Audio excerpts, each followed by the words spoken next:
कवठेमहांकाळ उपजिल्हा रुग्णालयातील डायलिसिस सेंटरला 1 वर्ष पूर्ण वैद्यकीय अधीक्षकांचा सत्कार.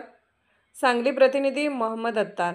कवठेमहांकाळ येथील उपजिल्हा रुग्णालयातील अतिशय महत्त्वपूर्ण विभाग म्हणजे डायलिसिस विभाग. गेल्या 1 वर्षापासून डायलिसिस सेंटरला 28 ऑक्टोबर रोजी 1 वर्ष पूर्ण झाले. उपजिल्हा रुग्णालयाचे वैद्यकीय अधीक्षक डॉ. अजय भोसेकर यांच्या मार्गदर्शनाखाली डायलिसिस सेंटरमधील सर्व स्टाफ यांच्या उत्कृष्ट कार्याचा महाराष्ट्र तसेच कर्नाटकातील गोरगरीब जनतेला याचा मोठा लाभ झाला आहे.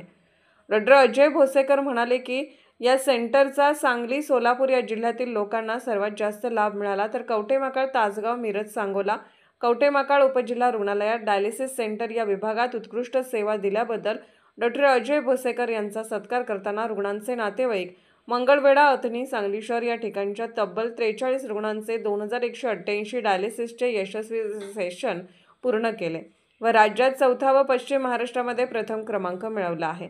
याचा डायलिसिस सेंटरमधील सर्व कर्मचारी वर्गास आनंद झाला आहे.